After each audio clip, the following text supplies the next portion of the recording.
ఓం శాంతి. జనవరి 3వ తారీఖు 2024 ప్రాతఃమురళి. ఓం శాంతి. బాబ్దాదా మధువనము. ఈరోజు మధుర మహావాక్యాలు. బాబా చెప్తున్నారు, మధురమైన పిల్లలు తండ్రికి చెందిన వారిగా అయ్యి తండ్రి పేరును ప్రఖ్యాతము చేయండి. సంపూర్ణ పవిత్రంగా అవ్వడంతో పేరు ప్రఖ్యాతం అవుతుంది. మీరు సంపూర్ణ మధురంగా కూడా అవ్వాలి. ప్రశ్న: సంగమయుగములో పిల్లలైన మీకు సత్యయుగములో ఉండని ఏ ఒక్క చింత ఉంటుంది? జవాబు: సంగమములో మీకు పావనంగా అవ్వాలి అనే చింతే ఉంటుంది. తండ్రి మిమ్మల్ని ఇతర విషయాలన్నింటి నుండి నిశ్చింతులుగా చేశారు. ఈ పాత శరీరాన్ని చాలా సంతోషంగా వదలాలని మీరు పురుషార్థము చేస్తారు. పాత వస్త్రాన్ని వదిలి కొత్తది తీసుకుంటామని మీకు తెలుసు. పిల్లలు ప్రతి ఒక్కరూ తమ హృదయాన్ని ప్రశ్నించుకోవాలి, మాకు ఎంత సంతోషం ఉంటుంది, మేము తండ్రిని ఎంతగా స్మృతి చేస్తున్నాము. ఓం శాంతి. మధురాతి మధురమైన చాలా కాలం తర్వాత కలిసిన పిల్లలకు ఆత్మిక తండ్రి అర్థం చేయిస్తారు. వారు చదివిస్తారు కూడా, అర్థం చేయిస్తారు కూడా. వారు రచయిత మరియు రచనల ఆది మధ్యాంత రహస్యాలను చదివిస్తారు మరియు సర్వగుణ సంపన్నులుగా అవ్వండి, దైవీ గుణాలను ధారణ చేయండని అర్థం చేయిస్తారు. స్మృతి చేస్తూ చేస్తూ మీరు సతోప్రధానులుగా అయిపోతారు. మీకు తెలుసు, ఈ సమయంలో ఇది తమోప్రధాన సృష్టి. ఇంతకు ముందు సతోప్రధాన సృష్టి ఉండేది. అది 5000 సంవత్సరాలలో తమో ప్రధానంగా అయిపోయింది. ఇది పాత ప్రపంచము.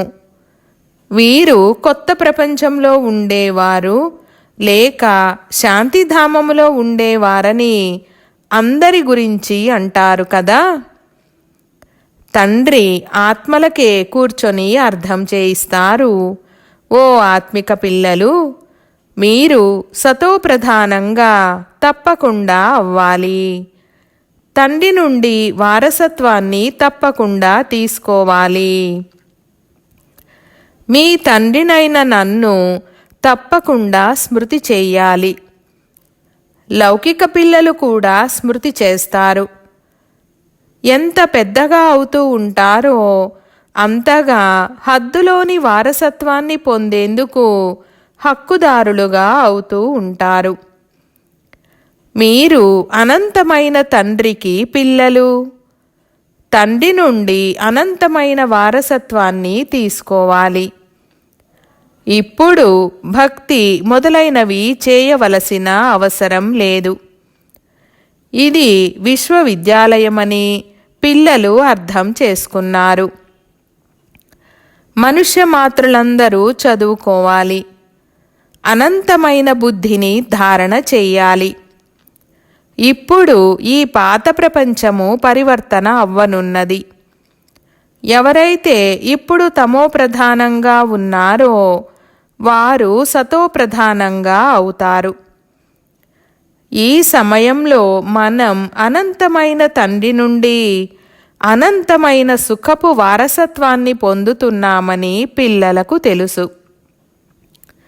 ఇప్పుడు మనం ఒక్క ఆత్మిక తండ్రి యొక్క మతముపైనే నడవాలి. ఈ ఆత్మిక స్మృతి యాత్ర ద్వారానే మీ ఆత్మ సతోప్రధానంగా అవుతూ ఉంటుంది. ఆ తర్వాత సతోప్రధాన ప్రపంచంలోకి వెళ్ళాలి. మనం బ్రాహ్మణులమని, మనం తండ్రికి చెందిన వారిగా అయ్యామని మీకు అర్థమవుతుంది. చదువును చదువుతున్నాము మరియు చదవడాన్నే జ్ఞానమని అంటారు. భక్తి వేరు. బ్రాహ్మణులైన మీకే తండ్రి జ్ఞానాన్ని వినిపిస్తారు. ఇంకెవ్వరికి ఈ జ్ఞానం గురించి తెలీదు. టీచర్ అయినటువంటి జ్ఞానసాగరుడైన తండ్రి ఎలా చదివిస్తారనేది వారికి తెలీదు. బాబా టాపిక్లైతే ఎన్నో అర్థం చేయిస్తూ ఉంటారు. తండ్రికి చెందిన వారిగా అయ్యి ఆ తండ్రి పేరును ప్రఖ్యాతము చేయడమే నెంబర్ 1 విషయము. సంపూర్ణ పవిత్రంగా అవ్వాలి, సంపూర్ణ మధురంగా కూడా అవ్వాలి. ఇది ఈశ్వరీయ విద్య. భగవంతుడు కూర్చొని చదివిస్తారు. ఆ ఉన్నతోన్నతమైన తండ్రిని స్మృతి చెయ్యాలి. ఇది క్షణకాలపు విషయము.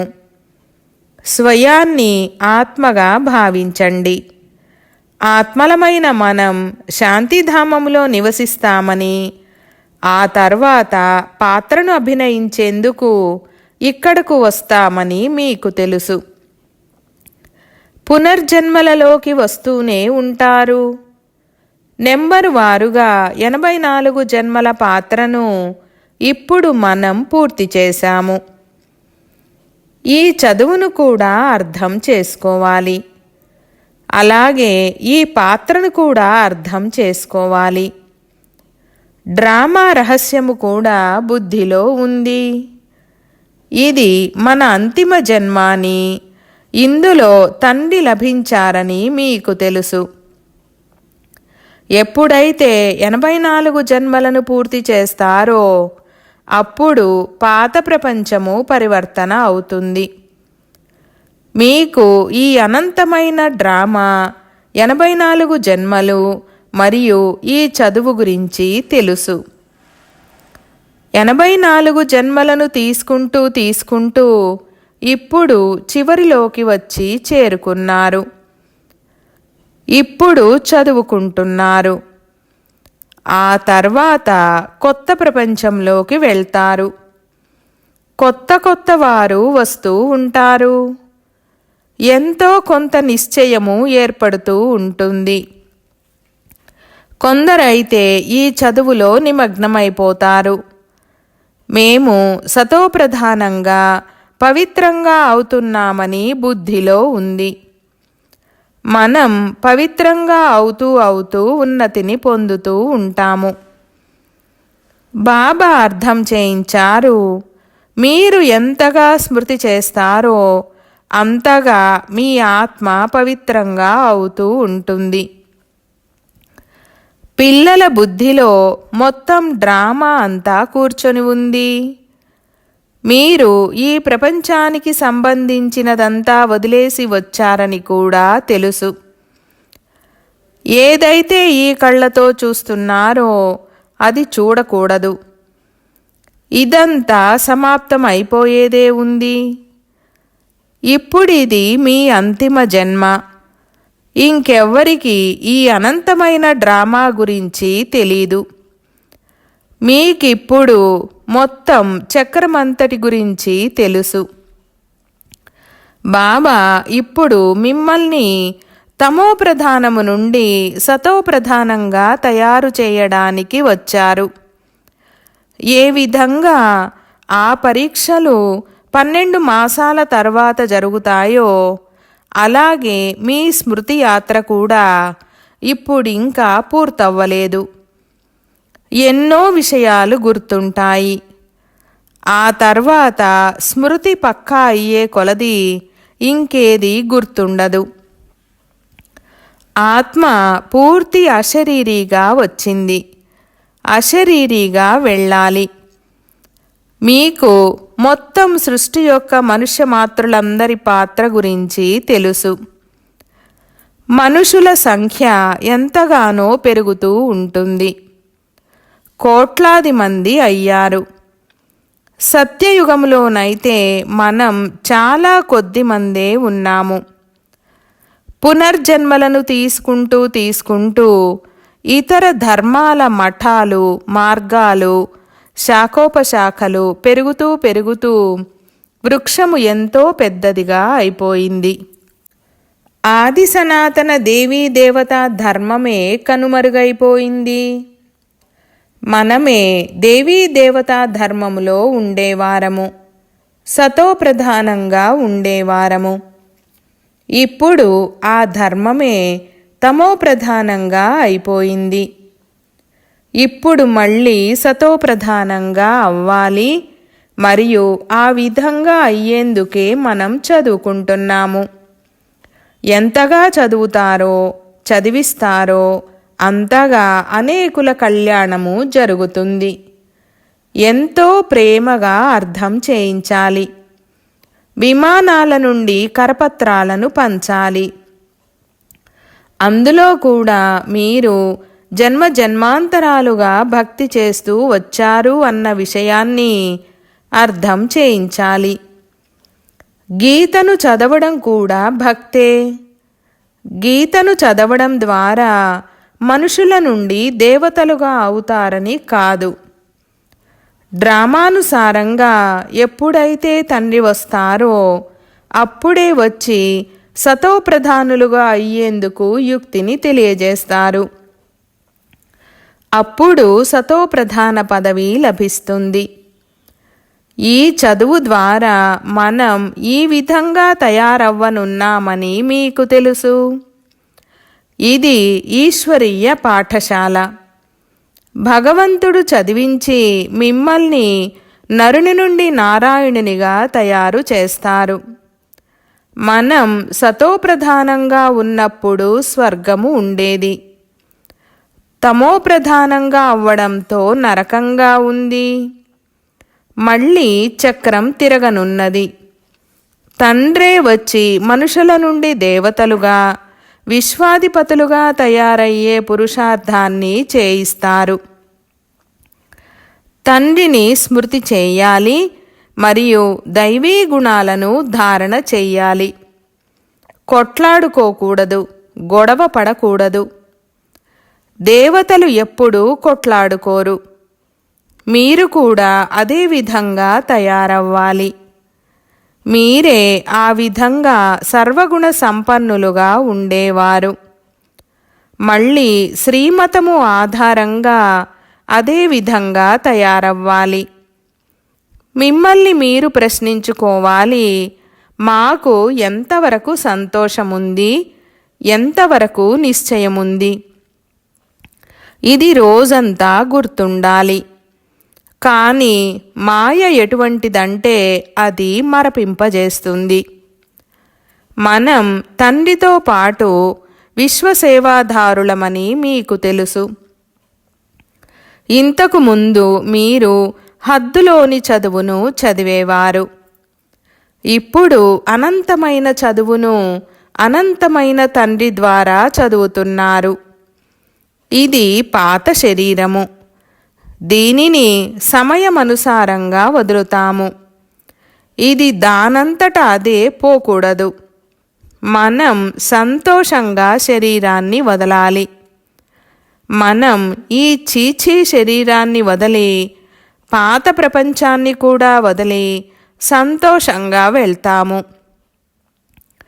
ఏదైనా ప్రత్యేకమైన రోజు ఉన్నప్పుడు సంతోషంగా కొత్త వస్త్రాలను ధరిస్తారు కదా. అలాగే కొత్త ప్రపంచంలో మనకు కొత్త శరీరము లభిస్తుందని ఇక్కడ మీకు తెలుసు. పావనంగా అవ్వాలి అన్న ఒక్క చింతే మనకు ఉంది. ఇతర చింతలన్నింటి నుండి మనం నిశ్చింతులుగా అవుతాము. ఇవన్నీ అంతమవ్వనున్నాయి.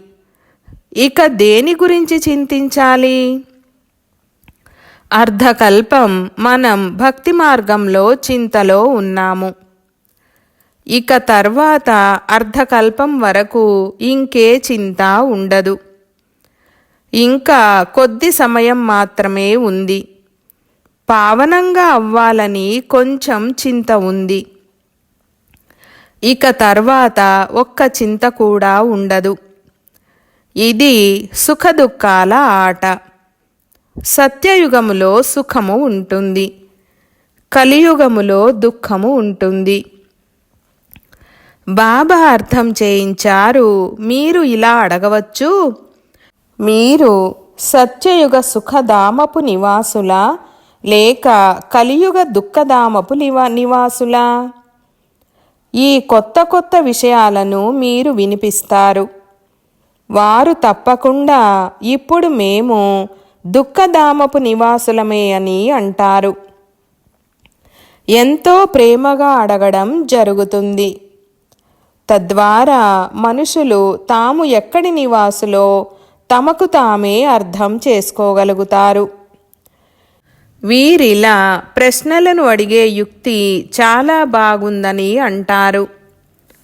ఎంత గొప్ప వ్యక్తి అయినా, ధనవంతుడైనా సరే తాను నరకవాసియే కదా. స్వర్గమని కొత్త ప్రపంచాన్నే అంటారు. ఇప్పుడు కలియుగము పాత ప్రపంచము. ఈ ప్రశ్నలు చాలా బాగున్నాయి. మెట్ల వరుసలో కూడా స్పష్టంగా ఉంది. మీరు సుఖధామములో ఉన్నారా లేక దుఃఖధామములో ఉన్నారా? ఇది నరకమా లేక స్వర్గమా? మీరు దేవతలా లేక అసురులా? ఈ విషయాలను అడగాలి. తప్పకుండా సత్యయుగాన్ని దైవీ ప్రపంచమని అంటారు. కలియుగాన్ని నరకము, ఆసురీ ప్రపంచమని అంటారు. కావున మీరు సత్యయుగ స్వర్గపు దైవీ ప్రపంచవాసులా లేక కలియుగ ఆసురీ ప్రపంచవాసులా అని అడగాలి. మీరు ఎంత ధనవంతులైనా కానీ ఏ ప్రపంచ నివాసులు? ఇప్పుడు మీలోకి ఈ జ్ఞానం వచ్చింది. ఇంతకు ముందు ఈ విషయాలు ఆలోచనలలో కూడా ఉండేవి కావు. ఇప్పుడు మేము సంగమములో ఉన్నామని మీరు అర్థం చేసుకున్నారు. ఎవరైతే కలియుగంలో ఉన్నారో వారు పతితులుగా, నరకవాసులుగా ఉన్నారు. మళ్ళీ పావనంగా తయారవ్వాలి. కావుననే ఓ పతిత పావన, రండి, వచ్చి మమ్మల్ని పావనంగా తయారు చేయండని పిలుస్తారు. ఈ విషయాలను కూడా అర్థం చేయించాలి. మీ వద్దకు లెక్కలేనంతమంది మనుషులు వస్తారు. అయినా కానీ కోట్లలో కొందరే వెలువడతారు. నేనెవరినో, ఎలా ఉన్నానో, ఏం నేర్పిస్తానో అది ఏ ఒక్కరో గుర్తిస్తారు. దానిపై అరుదుగా ఏ ఒక్కరో నడుస్తారు. ప్రభాత యాత్రలో కూడా మేము ఈ చదువు ద్వారా స్వర్గవారసులుగా అవుతున్నామన్నదే చూపించండి. సత్యత్రేత, ద్వాపర కలియుగాలు, ఈ చక్రము తిరుగుతుంది కదా. మీ బుద్ధిలో పూర్తి చక్రమంతా ఉంది. మీరు మళ్ళీ సుఖధామానికి, శాంతిధామానికి యజమానులుగా అవుతారు. సుఖధామములో దుఃఖము యొక్క నామరూపాలు కూడా ఉండవు. ఒకవేళ పూర్తిగా చదవకపోతే పదవి కూడా తక్కువదే పొందుతారు. ఇదైతే సాధారణమైన విషయము. కావుననే అనంతమైన చదువును చదివి అనంతమైన వారసత్వాన్ని తీసుకోండి. కేవలం స్వయాన్ని ఆత్మగా భావిస్తూ అనంతమైన తండ్రిని స్మృతి చెయ్యాలి. బాబా చాలా మధురమైనవారు. దేహసహితంగా దేహపు సర్వబంధనాలను సమాప్తం చేయండన్నది వారి డైరెక్షన్. ఆత్మ అయితే అవినాశి. ఇప్పుడిప్పుడే శరీరాన్ని తీసుకుంటారు, ఇప్పుడిప్పుడే వదిలేస్తారు. పెద్ద సమయమేమీ పట్టదు. ఈ సమయంలోనైతే రోజురోజుకు అందరూ తమోప్రధానంగా అవుతూ ఉంటారు. ఎప్పుడైతే మనం సతోప్రధానంగా ఉండేవారమో అప్పుడు ఎంతో ఎక్కువ ఆయుష్ కలవారిగా ఉండేవారము మరియు చాలా కొద్ది మందే ఉండేవారము. ఇతర ఏ ధర్మము ఉండేది కాదు. మీ ఆయుష్ ఇప్పటి మీ పురుషార్థము ద్వారానే పెరుగుతుంది. మీరు ఎంతగా స్మృతి చేస్తారో అంతగా మీ ఆయుష్ పెరుగుతుంది. మీరు సతోప్రధానంగా ఉన్నప్పుడు మీ ఆయుష్ చాలా ఎక్కువగా ఉండేది. ఆ తర్వాత ఎంతగా కిందకు దిగజారుతూ వచ్చారో అంతగా ఆయుష్ తగ్గిపోతూ వచ్చింది. రజోలోకి దిగినప్పుడు ఆయుష్ తక్కువైంది. తమోలోకి వచ్చినప్పుడు ఇంకా తక్కువైంది. ఏ విధంగా బావి నుండి నీటిని తీసుకునే నీటి చక్రం ఉదాహరణ ఉంది కదా. నీటితో డబ్బా నిండుతూ ఉంటుంది, మళ్ళీ ఖాళీ అయిపోతూ ఉంటుంది. అలాగే ఇది కూడా అనంతమైన నీటి చక్రం వంటిది. ఇప్పుడు మీరు నింపుకుంటున్నారు. అలా నింపుకుంటూ నింపుకుంటూ పూర్తిగా నిండిపోతారు. మళ్ళీ మెల్లమెల్లగా ఖాళీ అయిపోతారు. దీనిని బ్యాటరీతో కూడా పోల్చడం జరుగుతుంది. ఇప్పుడు మనం సతోప్రధానంగా అయి వెళ్తాము. మళ్ళీ 84 జన్మలను తీసుకుంటాము. అర్ధకల్పం తర్వాత రావణరాజ్యం ప్రారంభమవుతుంది. రావణరాజ్యంలో అందరినీ నరకవాసులని అంటారు. చివర్లో ఎవరైతే వస్తారో వారు నరకంలోకే వస్తారు. మొదట మీరు స్వర్గములోకి వెళ్తారు. ఈ తండ్రి ద్వారా భక్తి ఫలము లభిస్తుంది. వీరు ఎంతో భక్తి చేశారు, అందుకే జ్ఞానం కూడా తీసుకుంటున్నారని అర్థం చేసుకోవడం జరుగుతుంది. ఈ రహస్యాలన్నింటినీ మీకు తండ్రి అర్థం చేయించారు. మీరు మళ్ళీ ఇతరులకు అర్థం చేయించాలి. మనుషులు అనేక రకాలైన పాపాలను చేస్తూ వచ్చారు. ఇప్పుడు తండ్రి వచ్చారు, మీకు జ్ఞానాన్ని ఇస్తున్నారు. తండ్రి ఎప్పుడైతే వస్తారో అప్పుడే చదివిస్తారు. అంతకు ముందు వరకు ఏమీ తెలీదు. పాపాత్ములుగా అవుతూనే వచ్చారు. పుణ్యాత్ములుగా ఎలా అవుతారు? మళ్ళీ పాపాత్ములుగా ఎలా అవుతారు? ఎవరు సత్యయుగ నివాసులుగా ఉంటారు? ఎవరు కలియుగ నివాసులుగా అవుతారు? ఏమీ తెలిసేది కాదు. ఇప్పుడు తండ్రి అర్థం చేయించారు. తండ్రిని జ్యోతి అని కూడా అంటారు. వారిలో ప్రకాశం కూడా ఉంది మరియు శక్తి కూడా ఉంది. ప్రకాశంలోకి వస్తే అనగా మేల్కుంటే శక్తి వచ్చేస్తుంది. మీ జీవిత ఆయుష్ కూడా పెరుగుతుంది.